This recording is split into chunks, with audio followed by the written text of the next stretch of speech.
साथियों, मेरा अभिवादन स्वीकार कीजिए। मैं Arvind Vishwakarma, national need party से। दरअसल देश की स्वतंत्रता के समय हमारे देश की माली हालत बहुत अच्छी नहीं थी। यह मैं स्वीकार करता हूँ, आप लोग भी स्वीकार करते होंगे।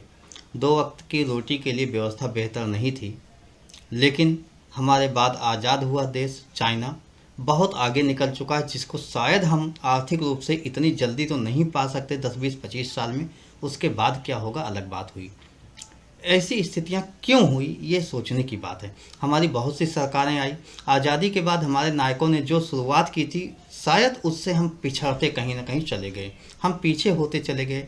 और आज इतना पिछड़ चुके हैं कि हमारे प्रधानमंत्री जी कहते हैं 80 करोड़ लोग 5 किलो राशन पर निर्भर हो चुके हैं।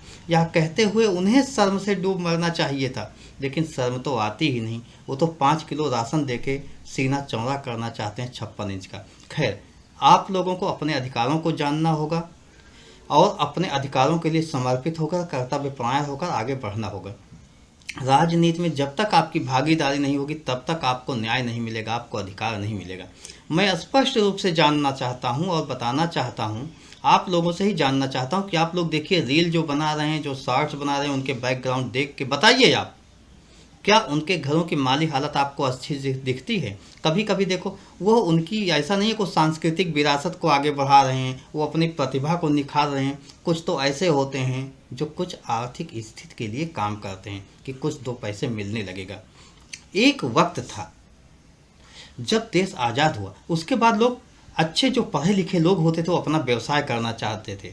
मतलब पढ़ाई लिखाई के बाद एक जो कैरियर होता उसे बेहतर चूज करना चाहते थे। वो सरकारी मुलाजिम नहीं बनना चाहते थे। आज लोग सरकारी मुलाजिम बनना चाहते हैं। इसका मतलब क्या हुआ? और हमारी स्थिति बद से बदतर हो रही है।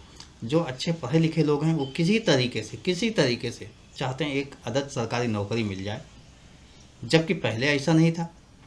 तो हम कहीं ना कहीं तो बदल रहे हैं ना, ये सोचिए। और हमारी सरकार है, आपको शिक्षा ही नहीं देना चाहती। इजराइल का नाम तो लेती है।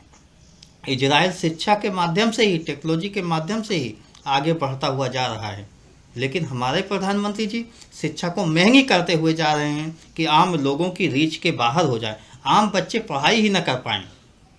आप सोचिए, जब आम बच्चे पढ़ाई नहीं कर पाएंगे तो क्या हमारे देश की प्रतिभा निखर पाएगी? प्रतिभा आगे आ पाएगी? वो मानव कल्याण के लिए बेहतर खोज कर पाएगी, मानव कल्याण के लिए कुछ विशेष कर पाएगी? हमारे देश के लोग तो वैसे भी अभी तो 2 वक्त की रोटी के लिए परेशान हो रहे हैं। काश 2 वक्त की रोटी मिल जाए। जो अच्छे पढ़े लिखे लोग हैं, जो बच्चे हैं, उनकी एक ही इच्छा होती है, काश किसी तरीके से एक सरकारी नौकरी मिल जाए और बेहतर ज़िंदगी संवर जाए। मतलब 2 वक्त की रोटी के लिए वो भी सोचते हैं। वो ये नहीं सोचते हमें समाज के लिए, देश के लिए कुछ बेहतर करना है, कुछ विशेष करना है। आप समझिए, अच्छे पढ़े लिखे लोग कहाँ जा रहे हैं? नौकर बनने के लिए तैयार हैं। तो वो क्या मानव कल्याण के लिए कुछ विशेष खोज कर पाएंगे, कुछ विशेष कर पाएंगे? शायद नहीं, कभी नहीं। क्योंकि अच्छे पढ़े लिखे लोग तो नौकर बन जा रहे हैं, मुलाजिम बन जा रहे हैं। तो आवश्यकता इसी बात की है, अपने अधिकारों को जानो। आप उन लोगों को अपना नेता बना लेते हो जो फिसड्डी होते हैं, जो किसी क्षेत्र में आगे नहीं होते हैं, या परिवारवाद के आधार पर आप उन्हें अपना नायक बना लेते हो, नेता बना लेते हो। वो आपकी आर्थिक, सामाजिक, शैक्षिक स्थिति के बारे में जानते ही नहीं। आपके लिए स्वास्थ्य प्रॉब्लम क्या होती है उसके बारे में जानते ही नहीं। जब वो जानते नहीं तो उस संबंध में वो न्याय कैसे करेंगे, उस संबंध में वो काम कैसे करेंगे?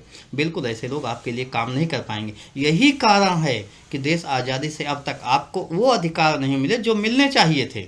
संविधान सभा के लोगों ने कानून तो बना दिया, कुछ समझदार लोगों ने बेहतर व्यवस्था दी, लेकिन किसी भी सरकार में देखा जाए तो बहुसंख्यक ऐसे लोग हुए जो समाज हित में कम काम करते हैं, अपने हित में ज़्यादा काम करते हैं। यानी अपनी पूंजी किसी तरीके से दिन दूनी रात 1000 गुनी बढ़ जाए उस पर काम करते हैं, आपके लिए काम नहीं करते। हमें ऐसी सरकार चाहिए जो आपके लिए सोचे, आपके हित में सोचे, मानव मात्र की तरक्की के लिए सोचे, विकास के लिए सोचे। आप, मैं पुनः कहूँगा, शॉर्ट्स देखिए और सोशल मीडिया पर रील देखिए। परिवारों की बैकग्राउंड स्थिति आपको वहाँ से दिख जाएगी। यह दिख जाएगा कि हमारे लोग किस तरीके से 2-2 रुपया, चवन्नी अठन्नी कमाने के लिए प्रयास करते हुए दिख रहे हैं। वो 2 वक्त की रोटी के लिए प्रयास कर रहे हैं। वो प्रयास नहीं कर रहे हैं इससे पैसा मिलेगा, मैं मानव कल्याण के लिए नई खोज करूँगा, नई खोज में योगदान दूंगा। समझिएगा, सोचिएगा, और अगर आपको कहीं लगता है किसी विषय पर डाउट्स होता है तो अवश्य हमसे संपर्क भी कीजिएगा। धन्यवाद। जय हिंद, जय भारत।